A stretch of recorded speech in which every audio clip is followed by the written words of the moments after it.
Hola, ¿qué tal? Bienvenida y bienvenido a ya nuestro cuarto día de trabajo en nuestro curso Taller de Técnicas de Mediación y Negociación en Materia Penal. El día de hoy vamos a hablar de un tema muy importante y sobre todo interesante, ya que muchas veces cuando estamos hablando sobre lo que son los mecanismos alternativos, en este caso la mediación, lo pasamos por alto, lo obviamos porque es un tema demasiado personal. Estoy hablando de la ética en el ejercicio del facilitador. Así que ponte cómoda y cómodo porque vamos a comenzar. Empiezo mi exposición con una frase que a mí me encanta de Cicerón, que dice: mi conciencia tiene para mí más peso que la opinión de todo el mundo. Esto es muy importante y se presta bastante para la reflexión porque muchas veces confundimos lo que es la ética con la moral. Vamos a ver en un primer momento en qué consiste la ética desde diferentes puntos de vista y sobre esto vamos a ir trabajando. Antes de comenzar el tema como tal, a mí me gustaría exponer una breve historia que va muy relacionada con este tema del que estamos hablando. Esta historia cuenta de que viene una persona 3, 4 de la mañana, estaba saliendo de su trabajo apenas. Esta persona ya venía muy cansada, venía con mucho estrés, nada más traía en la mente llegar a su casa lo más rápido posible y llegar a descansar, a dormir. En eso, pues, iba transitando por calles poco concurridas en ese horario. Entonces, semáforo al que llegaba se encontraba en rojo, bueno, semáforo que pasaba, porque como digo, no había muchos carros transitando en ese momento. En ese momento, nota que cuando va a pasar otro de los semáforos que está en rojo, hay un carro ahí esperando a que cambie a color a verde el semáforo. Él, pues, le causa mucha intriga de que alguien a esas horas esté respetando esta parte del semáforo. Entonces, cuando queda emparejado, baja la velocidad para ver quién era la persona, le causó mucha curiosidad. Se ponen los dos a la misma distancia y sorpresa, es su papá. Entonces, él le dice: papá, ¿qué estás haciendo aquí? Y dice: pues que no ves, estoy esperando a que cambie el semáforo rojo a verde. Y dice: pero no viene carro, son las 4 de la mañana, ¿por qué no pasas? Nadie te está viendo. A lo que el papá le responde: yo me estoy viendo. Entonces, eso nos da mucho en qué pensar cuando decimos, es que el actuar de esta persona no tiene ética o es inmoral esta persona, pero ¿qué es la ética y qué es la moral? ¿Por qué el padre le dice a su hijo: yo me estoy viendo? Y por más importante aún, ¿por qué estoy contando yo esta historia? Vamos a checar entonces cada una de las interrogantes de las que acabo de mencionar. La ética, para la Real Academia Española, dice que es el conjunto de normas morales que rigen la conducta de la persona en cualquier ámbito de la vida. Conjunto de normas morales, ok. Para Platón, que ya pues esta parte de la ética se viene trabajando ya desde muchos años atrás, nos dice, una vez más, van repitiéndose ciertas palabras, que es el conjunto de creencias, normas y circunstancias con las que se puede determinar si una persona a lo largo de su vida logró ser buena persona. ¿Ok? Entonces, Nietzsche nos viene a decir, ya como un tercer concepto, que es la forma, que la ética es la forma de interpretar ciertas cosas y ciertos comportamientos. Toda interpretación se hace desde determinada perspectiva. Vamos a ver. Los tres conceptos que tenemos aquí, que van relacionados con la ética, que lo está describiendo, mencionan ciertas palabritas que se repiten. Conjunto, normas, conducta, vida. ¿Ok? Persona también. Entonces, ¿qué es la ética? La ética es el actuar de una persona. Es la forma de pensar, los principios de una persona que muchas veces no lo externa, pero sí lo mantiene dentro de él. Es lo que forma a la persona. Si lo aplicamos una relación a la historia que les acabo de contar hace un momento del padre de su hijo, el papá entonces le dice, no me paso el rojo porque eso está mal. Pero papá, nadie te está viendo, yo me estoy viendo. Y eso es muy cierto. Nosotros somos muy conscientes de lo que hacemos. Debemos ser conscientes de lo que hacemos. Cuando ya estamos en una edad, en cierta edad de nuestra vida, ya podemos reconocer lo que está bien y lo que está mal, lo que es correcto y lo que es incorrecto. Se nos hace muy fácil en la madrugada pasarnos el semáforo, si está en rojo, ¿verdad? No viene carro, nadie me mira, no va a haber consecuencias. Pero entonces nos estamos haciendo una falta a nosotros mismos de decir, sé que eso está mal, pero lo voy a hacer. ¿Dónde queda entonces nuestra parte de la conciencia? Y todo esto va formando una relación con la frase que teníamos al inicio. Mi conciencia tiene para mí más peso que la opinión de todo el mundo. Que no es importante para la ética lo que las demás personas piensen de mí, sino lo que yo mismo pienso de mí. ¿Cuál es la imagen que yo tengo? ¿Sí? Entonces, esto es muy importante, hay que tenerlo en cuenta y hay que tener esa distinción. ¿Cuál es la diferencia entre la ética y la moral? Como ya mencioné ya en repetidas ocasiones en esta pequeña parte del video, la ética es algo intrínseco, es algo muy personal que me define a mí, ¿sí? Como persona. La moral es lo que la sociedad o un conjunto de personas entienden o tienen como correcto. Las costumbres, las buenas costumbres, las buenas prácticas. De ahí viene esta palabra que dice es que hizo unas conductas faltas a la moral, ¿sí? Es esta colectividad de pensamientos de lo que se debe y de lo que no se debe hacer. La ética entonces, del tema que estamos hablando en este momento, es sobre el actuar que debe tener un facilitador al momento de estar haciendo su trabajo. Es decir, al momento de estar llevando a cabo las sesiones de mediación. Porque él o ella sabe lo que tiene que hacer. Sabe sus facultades, sabe sus herramientas, sabe sus obligaciones y sobre todo sabe lo que no debe hacer. Pero ¿quién más la está viendo? ¿Quién más lo está viendo en su actuar? Los intervinientes. Los intervinientes se van a llevar una percepción de ella o de él. Pero también la imagen que ella o él proyecte sobre los intervinientes es muy importante. ¿Por qué es importante? Porque el actuar que tenga la facilitadora o el facilitador en sus sesiones es la carta de representación, es nuestra tarjeta de presentación que nosotros tenemos para presentar los mecanismos alternativos, para demostrar la efectividad de la mediación. Es por eso que Agarroli siempre da una priorización a este tema tan fundamental, la ética. Pero bueno, una vez que ya hemos hablado de lo que es la ética, debemos entender qué es un facilitador. De acuerdo al artículo 3 de la fracción quinta de la Ley Nacional de Mecanismos Alternativos de Solución de Controversias en Materia Penal, muy largo el nombre, por cierto, es el profesional certificado del órgano cuya función es facilitar la participación de los intervinientes en los mecanismos alternativos. Como toda ley, es una explicación demasiado técnica que nos dice tal cual, ¿no? Es un profesional certificado del órgano. Entonces, ¿eso es exactamente lo que es una persona facilitadora?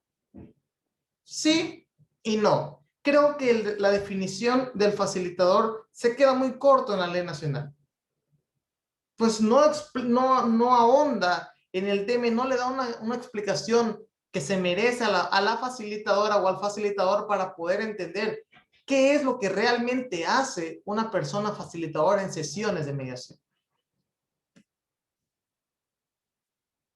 Un facilitador o una facilitadora es hacer más fácil una acción, logro o proceso. Si ustedes investigan en Google o en cualquier método de búsqueda de su preferencia, van a encontrar que una persona facilitadora es la que hace más fácil algo. En nuestro caso, mediación, es la que hace más fácil la comunicación.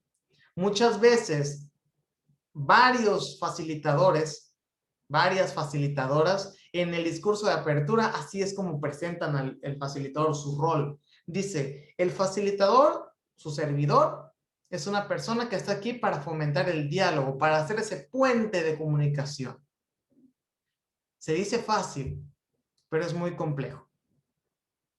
Aquí, como podemos ver en esta imagen, nosotros como facilitadores somos los que estamos siempre en medio del diálogo, que al principio no es diálogo, es una argumentación, es discusión, es conflicto, ¿sí? Ahí vemos estas diferentes líneas, ¿verdad? En la primera imagen donde todo está hecho un caos, pero es precisamente la persona facilitadora la que logra hacer esta conexión, la que logra hacer mucho más fácil la comunicación, el entendimiento entre los participantes. Repito, se dice fácil, pero es muy complejo. Dejemos también lo complejo, es también muy desgastante, física y emocionalmente. Un facilitador, en la práctica, en la vida real, llega a tener 8, 10 sesiones de mediación al día, normalmente de forma continua.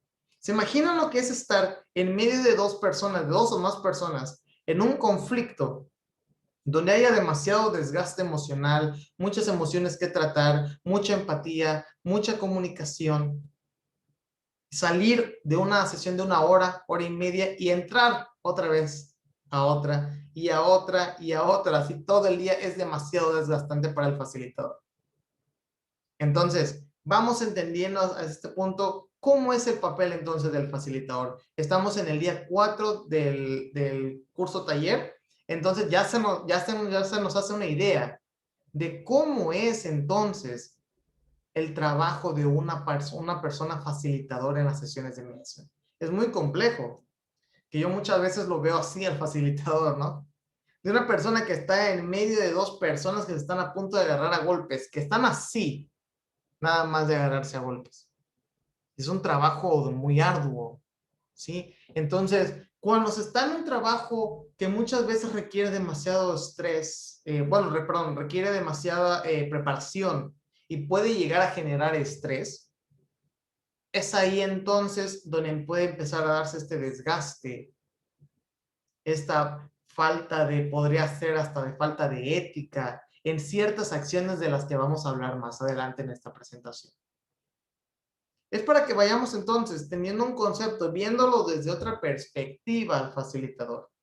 Y no olvidarnos de algo muy importante, que cualquier facilitador, cualquier facilitadora, sigue siendo una persona con emociones, sigue siendo una persona con necesidades y que muchas veces, después de escuchar tantas palabras, tantas historias, se llega a tener una sobrecarga de estas emociones, pero eso es precisamente lo que nosotros debemos comprender, que pese a todas las dificultades que pueda implicar ser una persona facilitadora, debemos siempre mantenernos íntegros y mantenernos con una ética profesional y personal siempre como bandera.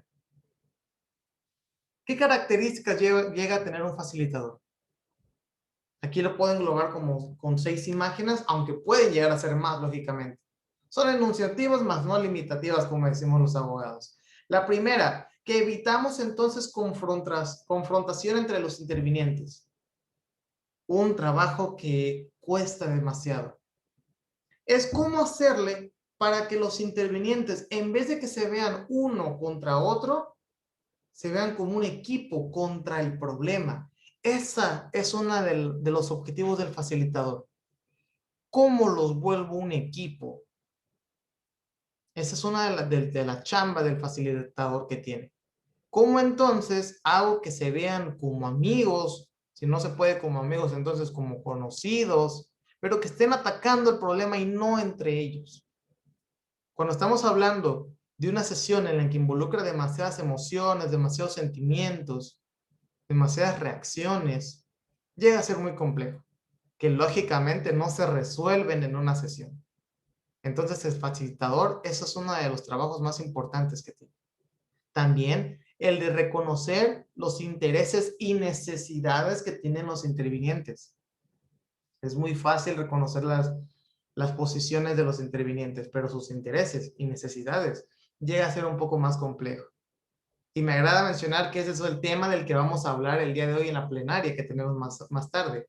¿Cómo identificar entonces los intereses y necesidades de los intervinientes? También otra característica que tiene el facilitador en su trabajo es de organizar sus ideas y prioridades, pero no la del facilitador, la de los intervinientes. Muchas veces cuando entran los intervinientes, ¿cómo entran? Con estas líneas, con este enredo de ideas, de emociones, de objetivos, de decir, ¿qué hago? No sé qué hacer. Esas veces cuando ellos llegan y le dicen al facilitador, tengo este problema, resuélvemelo. Pero es ahí cuando el facilitador les debe de decir, ¿verdad? Es que no es mi trabajo resolverte tu problema, estoy aquí para ayudarte a que lo resuelvas tú. Esa es una de las bondades que tiene este mecanismo. Yo no te voy a decir qué hacer. Tú tienes la capacidad para decidir cómo resolver esta situación. Porque además, el facilitador reconoce las facultades, las capacidades, las fortalezas de los intervinientes. A la persona que hay que empoderar, se le empodera.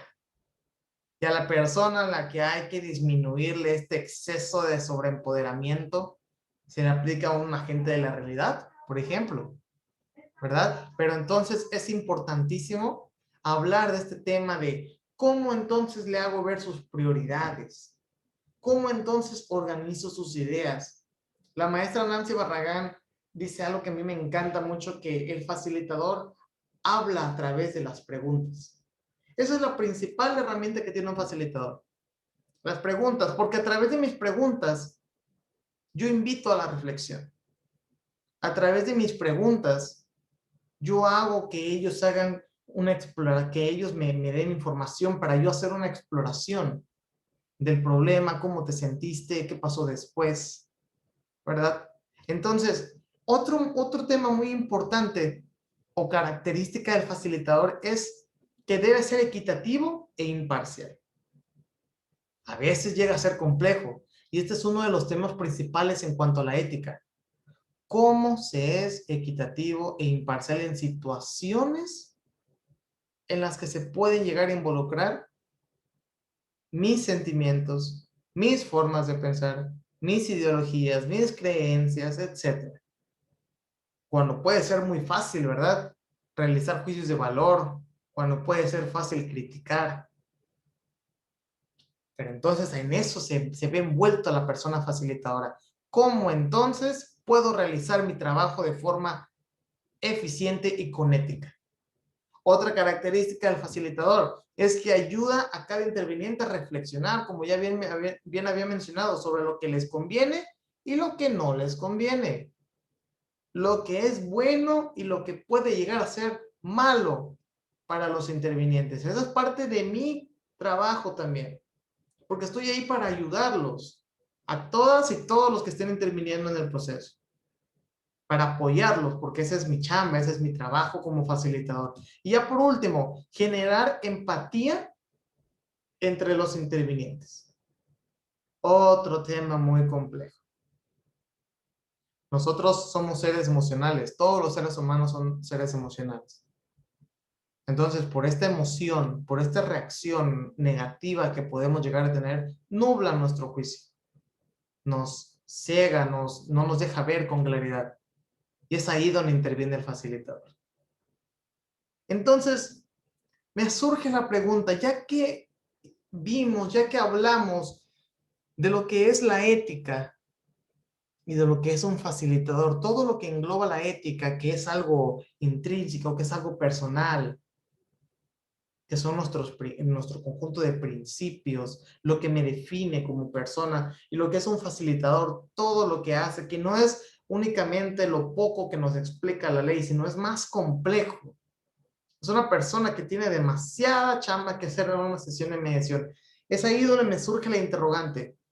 ¿Cómo entiendo entonces la ética en el ejercicio del facilitador? Y eso es precisamente de lo que vamos a hablar en este momento. Pero antes, para tener como un pequeño entremés, permítanme contarles una pequeña historia que va muy de la mano con el tema que estamos viendo en este momento. Nosotros tenemos alguna idea de lo que es la honestidad y la integridad. ¿Sabemos cuál es la diferencia entre ser honesto y ser una persona íntegra? Nada mejor que una historia. Entonces, la historia nos dice que un hombre llama a una pizzería, la pizza va, se la lleva al hotel donde se encontraba este señor y abre la puerta, la mujer recibe la pizza y cuando abre la pizza, oh sorpresa, le dice, amor, no vino pizza. Y el hombre, ¿cómo que no vino pizza? No, no vino pizza, vino dinero. Entonces empiezan a contar ellos $18,000. La mujer muy contenta decía, la pizza costó $17, nos llegaron 1,800, nos sacamos la lotería. El hombre se puso contento, estaba muy emocionado, pero en ese momento le vinieron las enseñanzas de su madre, de su padre, que debía ser una persona honesta. Y él dijo, no. Dice, no es lo correcto. Entonces toma los billetes, lo mete todo a la caja y le dice la mujer, no creo que vayas a hacer lo que creo que quieres hacer. Serías demasiado tonto si lo haces. A lo que el señor le responde, puede que sea tonto, pero es lo correcto. Entonces se van los dos a la pizzería, el señor regresa a la pizza y el gerente de la pizzería le dice, no puede ser, ¿usted ya sabía de la noticia? Y dice, no, ¿de cuál noticia? Mi hermano trabaja en la radio. Entonces había salido un comunicado de que el que encontrara la caja con los $18,000 se iba a llevar una pequeña recompensa. Lo que usted hizo es admirable. Dice, nadie lo haría. Regresar $18,000, todos le aplaudían, todos lo vitoreaban en la pizzería. Y le dijo, ya viene mi hermano para acá. Lo quiere entrevistar, quiere para que salga en los periódicos, para que salga en noticieros, explicando esta gran obra que usted acaba de realizar.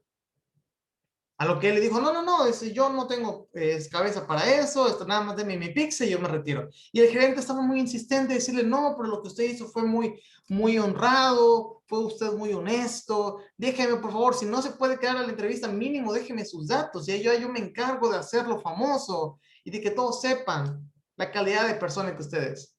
Entonces ya este señor, el que estaba en el hotel, se pone como que muy nervioso, toma al gerente, lo lleva a una esquina y le dice, mire, ni se le ocurra decirle que yo vine a entregar la pizza. Pero ¿por qué? Es que yo no entiendo, dice el gerente. ¿Por qué no quiere usted que sepa todo el mundo lo honesto que usted es? Él le dice, porque la persona, hasta ahí me voy a quedar. Si quieres saber en qué acaba el desenlace de esta historia, te invito a que en la plenaria me preguntes cuál es el final de esta historia y por qué no quería el señor que se supieran el por qué había regresado de la pizza. ¿Sale? Entonces me preguntas y con mucho gusto te respondo y te hago una explicación del porqué de esta historia. ¿Sale? Entonces, continuamos entonces con la presentación de lo que estábamos hablando, que habíamos dicho, ¿cuál es la relación entre la ética y el facilitador? Pues bien, aquí lo expreso con 4 imágenes. Imparcialidad, equidad, profesionalidad y confidencialidad. Todo lo que termine en data. Son estos 4 puntos que un facilitador, que una facilitadora debe comprender y de respetar cuando esté realizando sus funciones en sesiones de mediación. Pero vamos a hablar ahora a detalle de cada uno de estos puntos. Número 1, la imparcialidad.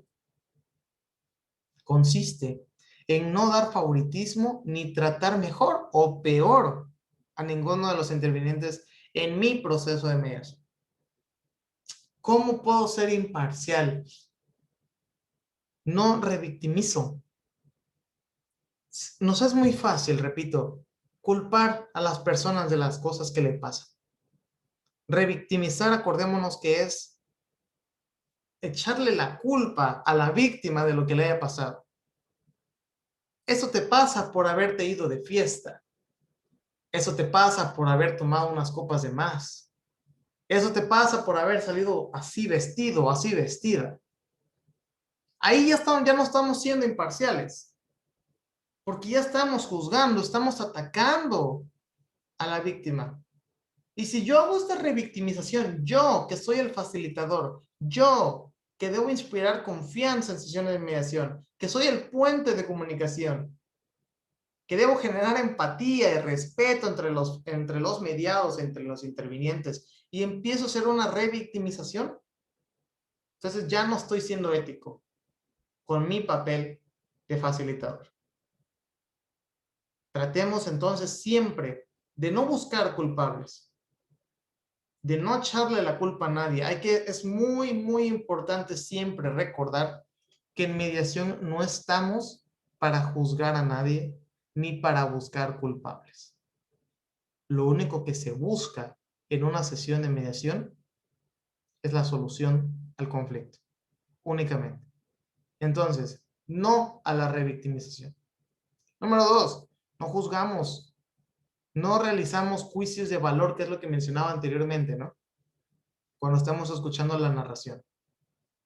Cada quien tiene una creencia, tiene valores, tiene principios, tiene esta parte del concepto de la ética, de la moral, ¿verdad? Entonces, muchas veces cuando nos topamos con personas que piensan, que creen diferente a nosotros, puede llegar a ser complicado el mostrar este respeto para algunas personas. Y ojo, aunque nuestra forma de hablar, nuestras palabras, nuestro actuar esté denotando educación y respeto, puede que hasta nuestro lenguaje corporal esté diciendo lo contrario. Hay personas demasiado expresivas. Y esto, si se demuestra a través de mi lenguaje corporal, pierdo la imparcialidad. Si nos vamos dando cuenta entonces cómo el trabajo del facilitador involucra la ética en todo momento, hasta en el cuerpo. La forma en la que nosotros nos expresamos, la forma en la que estamos haciendo caras, ¿verdad? Viendo a otro lado, ¿sí? Moviendo el pie, moviendo la mano, de que, pues no me interesa lo que estás diciendo, ¿verdad? Ahí ya no estoy siendo ético. Es muy importante entonces demostrar la ética, mis valores y mis principios a través de mi lenguaje corporal también. Otro punto muy importante, la justificación. Muchas veces, cuando estamos teniendo una sesión de mediación, pueden llegar a salir narraciones o temas que pueden llegar a ser muy, muy, muy importantes o que nos pueden llegar a sonar muy similares a situaciones en las que hemos estado. Un maestro que yo tuve en la facultad, él me decía que cuando era facilitador, una vez le tocó realizar un caso en el que trataba de una madre soltera. Entre los intervinientes había una madre soltera que dice que a él le recordaba demasiado a su mamá, que también era madre soltera. Y que empezó a hablar esta señora del trabajo arduo que ella hacía para darle de comer a sus hijos y de más temas. Entonces me platica mi maestro que se parcializó demasiado con la señora. Sintió demasiada empatía. Lo importante es generar empatía entre los intervinientes, ¿sí? Pero no engancharse. Tú como facilitador no te puedes enganchar de este tipo de situaciones. ¿Qué es lo ético? Que de hecho viene en la ley nacional. que debió haber hecho el facilitador en ese momento? ¿Qué es lo que hizo? Exactamente, fue hablar con su superior y decir, no puedo llevar el caso por este y esta razón. Porque, ¿qué pasa si no va y me deslindo de la sesión? Si digo, no puedo llevar a la sesión, ya no va a haber ética. Y si no hay ética, ¿qué puede llegar a pasar? Me parcializo de forma consciente o inconsciente con uno de los intervinientes y hasta puedo llegar a justificar las acciones que hizo mal o las acciones que hizo bien, pero ya me estoy viendo como que lo estoy tratando de defender en todas mis intervenciones. Falta de ética. Ya no estoy llevando mi trabajo conforme a lo que debería. Entonces, yo aquí englobo esos 3 puntos, repito, es enunciativo más no limitativo. No estoy diciendo que solo en estos 3 puntos. Pueden haber más puntos en cuanto a la imparcialidad. ¿En qué otro? Por ejemplo, la ley también nos menciona que si conocemos, antes de iniciar la sesión, conocemos ya a una o a todas las personas que van a intervenir en la sesión, como amigos, como familiares, como personas que le tengo aprecio, o caso contrario, personas que no me agradan, ¿verdad? Yo como facilitador tengo la obligación de decírselo a mi superior jerárquico y decirle, ¿sabe qué? No puedo llevar a cabo la sesión por este motivo. Para que se respete entonces la profesionalidad y la ética del facilitador en, en el momento de llevar a cabo el trabajo correspondiente. Tenemos este primer punto entonces que hablamos de la imparcialidad. Equidad.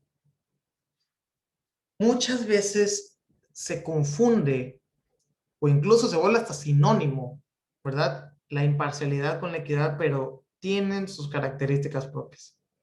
La equidad, como dice ahí, es tratar igual a todas y todos sin importar edad, sexo, preferencias sexuales, religión, creencias, formas de pensar, etc. La imparcialidad que nos decía, que no van a haber favoritismos, que no voy a apoyar a uno, que no voy a perjudicar a nadie, aquí es de que los voy a tratar igual. El trato en que engloba, les voy a hablar de la misma manera, los voy a tratar de la misma manera, los voy a hablar con respeto, ¿sí? A todos los intervinientes, sin importar nada. Si viene una persona con estudios, con doctorados y no sé cuántos estudios más, y viene, por ejemplo, una persona que se dedica al hogar, aquí aplico mi equidad. Los voy a tratar igual a las dos personas. Es aquí donde entra mi ética, si estoy llevando a cabo este punto tan importante que es la equidad. Aquí tengo, por ejemplo, 5 imágenes en las que nos podemos llegar a topar por nuestro juicio de valor o si somos demasiado conservadores, que muchas veces hay personas demasiado conservadoras que no son de mente muy abierta y que pueden llegar a juzgar a una persona. Ojo, no estoy diciendo que esta persona sea mala, sino que trae un pensamiento muy personal y que puede llegar a chocar en el ambiente de trabajo. Por ejemplo, a la comunidad, ¿sí? Que tenemos aquí arriba, el LGTBQ y no sé cuántos más, ¿verdad? Que muchas veces no se respetan. Hay muchas personas que no respetan a esta comunidad. Entonces, si nos llegamos a topar con personas de estas características, de esta comunidad, ¿verdad? Que puede llegar a causar conflicto, es preferible mejor decir no puedo llevar la sesión y que otra persona facilitadora se encargue. Porque es muy importante como trabajo del facilitador generar confianza, que los intervinientes se sientan cómodos y cómodas en la sesión. Y si yo no soy capaz de llevar eso a cabo por mis creencias, por mis formas de pensar, etcétera, entonces es preferible no participar como facilitador. También estamos hablando de la orientación, aquí hablamos, por ejemplo, si es hombre o mujer, de nuestra ideología, de nuestra forma de pensar. Yo trato igual al hombre como trato igual a la mujer, sin distinción, con respeto. Si viene una persona y dices que yo creo en los astros, creo en los signos zodiacales y yo soy muy escéptico y digo, esta persona no sabe y le empiezo a tratar como ignorante, ¿verdad? Así como de que, ¿cómo vas a estar creyendo en eso? ¿verdad? O viene una persona muy religiosa y yo soy ateo. Entonces, quieran o no, empieza a salir. Entonces, si no eres profesional y no eres ético, tu forma de hablar, tu forma de tratar a las personas con estas formas de pensar, con estas ideologías, con estas creencias, se empieza a exteriorizar. Y lógicamente los intervinientes se dan cuenta. Hay que ser éticos entonces. ¿Lo vas a poder llevar a cabo? Sí. Respeta. Trata igual a todos los intervinientes. Porque ese es el trabajo que tú tienes. Y si no puedes, como buena persona ética, decir, sabes que no lo puedo llevar. Y otra persona ya se encargará. O también, si del estatus social, si es una persona con capacidad económica alta y una persona con capacidad económica baja, bueno, tratarla de la misma persona, porque aquí no hay distinción. Ver a las personas como lo que son, nada más personas, para respetar este principio de la equidad que tiene la mediación. La profesionalidad es otro tema muy importante que a veces se nos puede salir de las manos. ¿Qué engloba la profesionalidad? Es actuar conforme a tus facultades otorgadas por la ley, cumplir con lo dispuesto en la Ley Nacional de Mecanismos Alternativos. En mediación nosotros sabemos ya a estas alturas del curso que no podemos dar soluciones, ¿sí? Que no podemos presionar y no se puede ser descuidado en las sesiones de mediación. Pero vamos a hablar a detalle de cada una de ellas. Número 1. Como ya expliqué, muchas veces en la práctica, el facilitador llega a tener demasiadas sesiones al día. Muchas veces con un descanso mínimo o a veces sin descanso entre sesión y sesión. Entonces, podría ser que por la desesperación, que por la prontitud de querer acabar ya, o por querer nosotros ayudar a los intervinientes, por tener buenas intenciones, podemos empezar a dar opciones de solución. Entonces ya no estamos siendo éticos ahí, porque no estamos respetando las reglas y los principios que nos da la ley nacional. Dice, no vas a dar soluciones, vas a ayudar a que ellos lleguen a la solución, pero tú no les vas a decir. Entonces es muy importante aquí no dar soluciones y no presionar también. La mayoría de los problemas no se solucionan en una sola sesión. Puede llevar 2, 3, 5, 6 sesiones. Entonces siempre nosotros debemos tener nuestra calma y nuestra tranquilidad y ser totalmente profesionales, es decir, las sesiones que se consideren que sean necesarias, pero yo voy a prestar mi servicio de forma correcta. No voy a agilizar todo de que de una vez, miren que ya llevamos 7 sesiones, échenle ganas. Ese tipo de comentarios no deben ser aplicados en las sesiones de mediación, porque ya no denota profesionalismo. Una persona que está siendo presionada puede reaccionar mal en las sesiones. Una persona que se siente presionada va a perder esta creencia que nosotros queremos fomentar en la sociedad, la cultura de paz. Va a dejar de creer en la cultura de paz, en los mecanismos alternativos y va a haber más litigio. Y si hay más litigio, va a haber más pleito, va a haber más controversia en la sociedad. Y es lo que no necesitamos. Como facilitadores, nosotros estamos tratando de propiciar el diálogo, no la violencia, no el conflicto entre los mediados. Entonces, no presionemos como la ética que nos rige. No hay que presionar, no hay que dar soluciones y no hay que ser descuidados. Imagínense un facilitador que va en la 6ª sesión del día. Esta es la 7ª sesión que lleva con los mismos mediados. Y nota que ya llegaron a la propia. Yo no di soluciones, yo no apresuré, pero ya se llegó a la solución. Pero ojo, la opción que ellos están eligiendo es desproporcional. Beneficia más a una persona que a la otra. Y hay una persona que está cediendo, que está diciendo sí a todo, sí a todo, sí a todo. Hay algo raro ahí. Puede que haga falta empoderamiento. ¿En qué consiste este descuido entonces?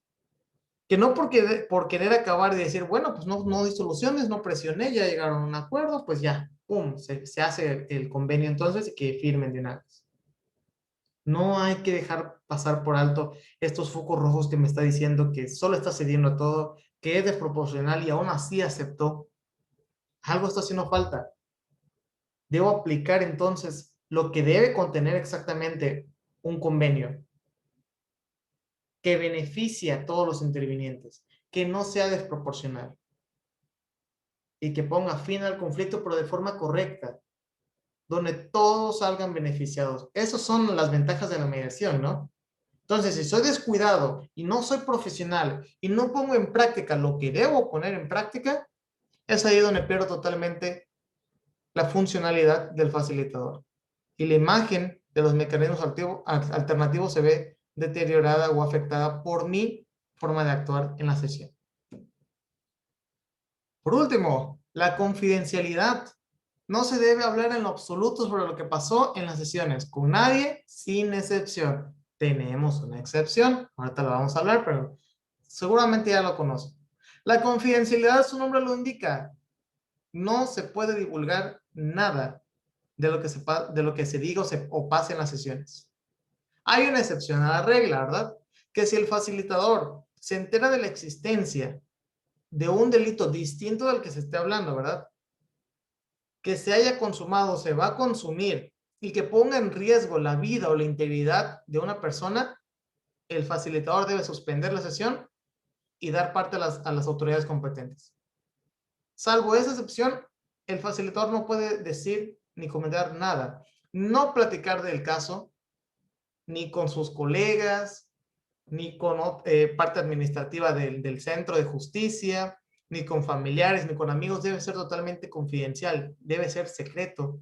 No compartir información que alguien lo solicitó por ahí, que no se llegó a una solución en los mecanismos y en el juicio alguien te llama, ¿no? De hoy que tienes que llegar a testificar, ¿qué te parece? Te doy un dinerito por ahí, ¿verdad? O pásame este dato, nada. En la confidencialidad queda dentro de las 4 paredes donde se llevó a cabo la sesión de mediación. Entonces, esto es muy importante tenerlo en cuenta. Y también respetar la privacidad y la decisión de los mediados. Ustedes saben de que dentro de las sesiones se puede realizar una actividad denominada caucus o sesiones privadas, que es donde, como el nombre le indica, sesiones que tienen mini sesiones que tienes dentro de la sesión conjunta, donde ahí te puedes llegar a tener conversaciones con los intervinientes sobre algunos aspectos que no te quedaron claros, cuando necesites pues empoderar, por ejemplo, a una persona, cuando ellos quieran tratar algún tema que no quieren tratar de forma conjunta con otra persona y te lo quieran decir a ti en forma privada. Si ellos te dicen, no se lo quiero hacer del conocimiento de la otra persona, y tú vas y se lo cuentas, ya no estás respetando el principio de confidencialidad, ya no eres profesional, ya no eres ético en tu trabajo como facilitador. Pero es que lo hice, le comenté porque te va a beneficiar, pero es que no era tu decisión. Te estaban diciendo que era confidencial. Ojo, hay una frase por ahí que va muy de la mano con lo que estoy hablando. No hagas cosas buenas que parecen malas, ni cosas malas que parecen buenas, porque pones en riesgo entonces tu ética. Y la ética, como mencioné, es lo que te distingue a ti como persona. La honestidad es lo que yo digo, ¿sí? La ética es lo que yo pienso, es lo que yo soy. Es en mi conjunto de valores y principios. Entonces, nunca nos olvidemos de que la confidencialidad es confidencial, es secreto. Lo que a ti te confíen los intervinientes debe quedar ahí dentro, ¿sale? Para que podamos llevar a cabo entonces de forma correcta nuestro trabajo como facilitadores. Pero bueno, ¿qué pasa si no somos éticos, si no llevamos a cabo nuestro trabajo como lo deberíamos de llevar? Van a haber consecuencias. Pero ojo, estas consecuencias no deberían ser razones para aplicar la ética en mi trabajo. Debes aplicar la ética por convicción, es decir, porque te nace, porque sabes que es lo correcto, no porque va a haber una consecuencia si no lo haces. Si la persona facilitadora no es ética o ético en la realización de sus funciones, puede llegar a tener faltas en tres diferentes materias en el derecho. Número uno, civil. En la materia civil nos dice que puede ser este daño causado por los funcionarios en el ejercicio de sus funciones, puede ser del aspecto económico cuando se llega a afectar el patrimonio de una persona o también como un daño moral. En el área administrativa, ¿verdad? En el artículo, de hecho viene en la Constitución, artículo 109 constitucional, nos menciona cuáles son las sanciones, cuáles son las razones por las que puede llegar a cometer una falta un servidor público. Por actos u omisiones que incurran por falta a los principios de honradez, legalidad, lealtad, imparcialidad, eficiencia, etc. Y por último, tenemos también en materia penal, que puede darse por este acto u omisión que constituyen infracciones consideradas como delitos. ¿Qué consecuencias puede llegar a tener a un facilitador? Una sanción, una suspensión temporal de las actividades de sus funciones, o también una rescisión laboral. Entonces, siempre hay que tener en mente estas posibles consecuencias. Y ojo, menciono una vez más, no tenerlas como razones por las cuales no ser ético. Sí tenerlas en cuenta, pero no que me limiten a decir, ay, no, no voy a hacer esto porque me puede generar un problema a mí. Yo debo aplicar la ética porque me distingue a mí como persona, porque yo demuestro de esa manera mi forma de ser como soy y mi integridad como facilitador, con mi profesionalismo. Hasta ahí llegaríamos entonces el día de hoy. Espero de verdad haber realizado esta presentación de una forma clara y que a mí no te haya yo aburrido demasiado, ¿verdad? Con este tema que a mí en lo personal me parece muy, muy interesante. Te recomiendo un libro que es de William Ury, que dice el arte de negociar, obtenga el sí consigo mismo. Sí, ese es el libro. Está muy padre porque nos enseña, nos dice puntos muy importantes de que antes de ir a negociar con una persona, porque recordemos, la mediación es una negociación asistida. Antes de ayudar a las personas con una negociación, primero debo yo negociar conmigo mismo. Reconocer mis fortalezas, reconocer mis debilidades y prepararme personalmente antes de llevar a cabo una sesión. Entonces este libro está súper padre, te lo recomiendo, espero lo puedas llevar a cabo y pues quedo totalmente a tus órdenes. No te olvides de realizar la actividad que está igual en la plataforma de Canvas relacionada al tema del que estamos hablando en este momento, ¿sale? Nos vemos entonces más tarde en la sesión de plenaria para hablar de un tema también muy interesante en la mediación. Muchísimas gracias.